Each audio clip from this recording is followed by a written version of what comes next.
Coach, Shea had a lot of time to throw in the pocket, but sometimes he made moves with his feet. Can you just talk about how he creates plays by buying time with his mobility? Yeah, I mean, you said it. He does. He throws really well from the pocket when he has it, and then when he has to escape, he's got a real knack. I mean, it's just a knack. Great peripheral vision, or sensation of knowing where to be in the pocket. And then he's really good when he gets outside of the pocket too. Really dangerous, throwing on the run, seeing the field, or running himself. I mean, that's a real weapon. But I think he's really growing and playing better and better every week. But it was players making plays today. That was really what I saw. Starting with Shea, guy just making plays. Gentry making plays. Finding the seams, making the catches. Also against the man-to-man coverage, getting just enough separation, and Shea putting the ball in the perfect location, and then Gentry making the catch. That's highly contested. There's that. Really impressive. I thought Karan again did a great job. Devin Bush had a great game. Brandon Watson made plays. That was really the theme throughout this game. Players really making plays. Jim, I believe it was the escapability on the touchdown pass to Donovan, where it just looked like that was extra special. Describe that play, the way you saw that play from Shea.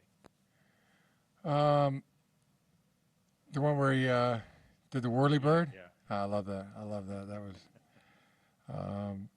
it's just a great instinctive play by Shea, and then getting the ball to Donovan. Donovan's continues to be that guy too that makes a lot of plays, and he did just playing so hard. He just plays so far. He plays so hard, and he has so much energy that the ball finds energy. I think it seeks it. There's something to that, but that was a cool play. Just a great play. And how about my guy Ronnie Bell making the tough catch across the middle?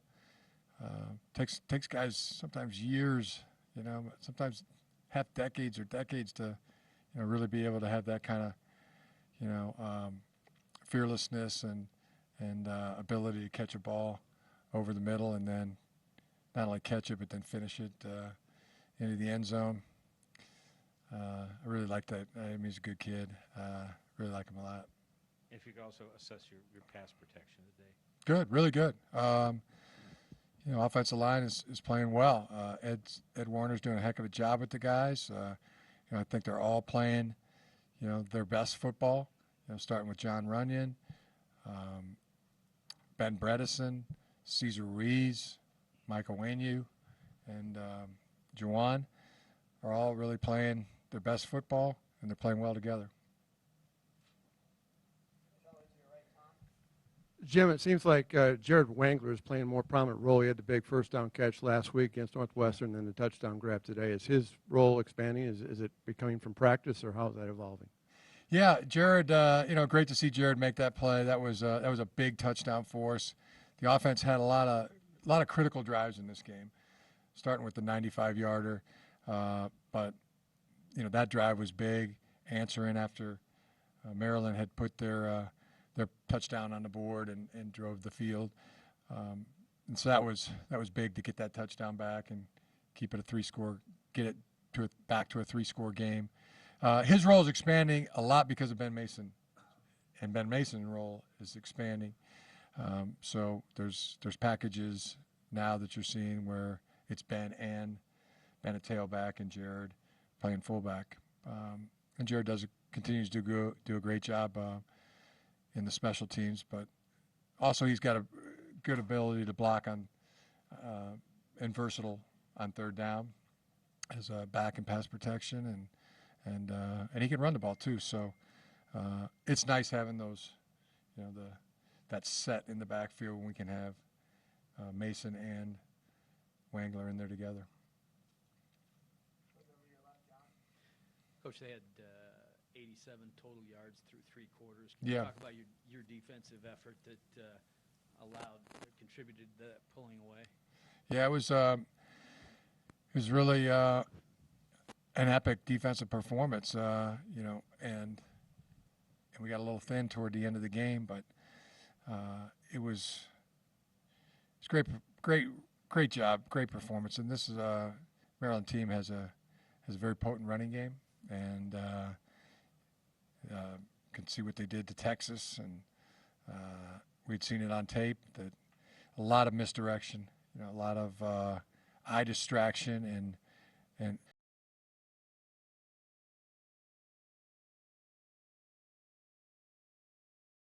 we didn't give those up today.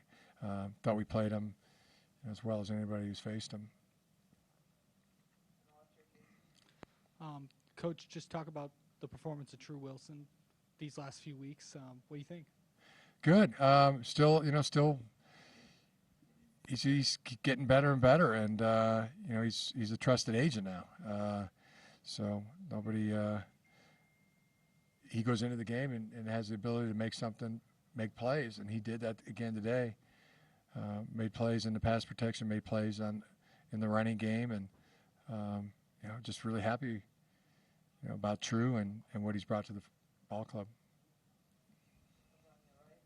Coach, you mentioned Gentry earlier, career high in catches and yards today for him. How have you seen him grow most into this point where he's sort of emerged as a go-to guy on offense?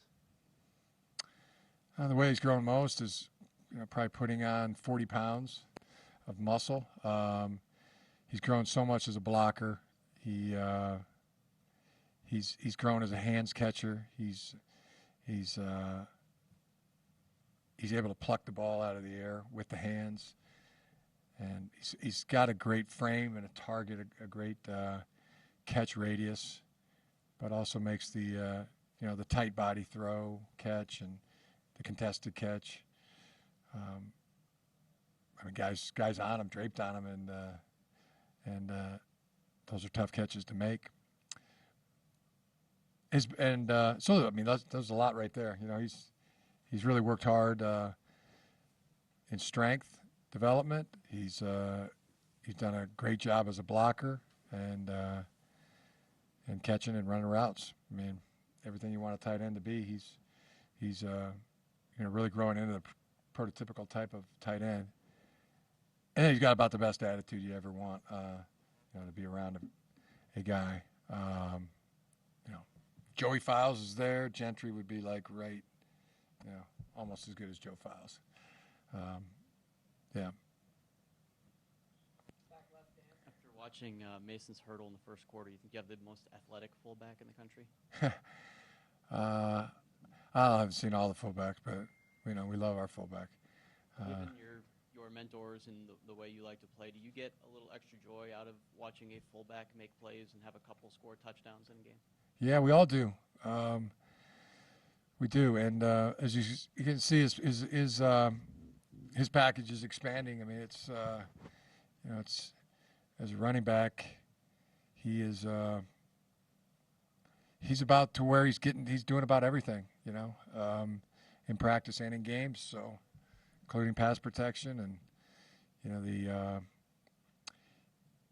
him being at tailback today brought on a 6'2" defense, brought on an extra defensive lineman that we were able to fake to him and run a boot, get out of the pocket. That's already helped as he's got the ability to do a lot. Catch the ball out of the backfield, block, run. It's expanding package for Ben. Karan said he was very happy, blessed to reach that 2,000 mark today. What can you say about him, not only today, but this whole season so far in general? Well, he's just getting the extra yards. He's broken some big runs in his career, and he has this year. And just the strength I think he's developed in this off season. And the determination that he has, to help our team, and shows up in those carries where it looks like it's going to be a -1 or a no gain, and he turns it into a 4-yard gain or a 1-yard gain to a 6-yard gain. He's just, good backs. If it's blocked for, 0, they get 2. If it's blocked for 2, they get 5. He's really showing that right now, and his pass protection is improved immensely. So it's important to him. He's done a terrific job training and preparing himself for the season.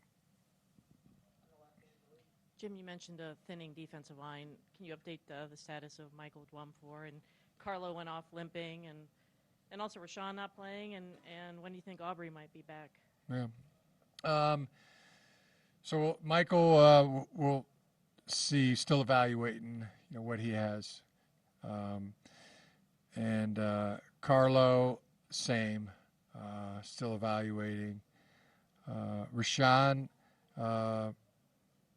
I thought he needed. I decided not to play him this week, but he's most likely. We'll see where he's at as the week goes on, but it's not a long-term thing. Aubrey, we'll see. He had a good week last week, and see how close he is this week. And Chris Evans too. I mean, he warmed up and then was in street clothes. Yeah, Chris practiced 2 days this week, and then ultimately thought it best not to suit him up and play him today. So hopefully we get some guys back next week. Yeah, Rashawn is. He's had an AC, a little bit of an AC that he's been playing through. But I thought it wise to not play this week. Coach, the kick return was one of the only negatives. Can you talk about what you saw in that play, just bad fits? Yeah, that's what it looked like on the field.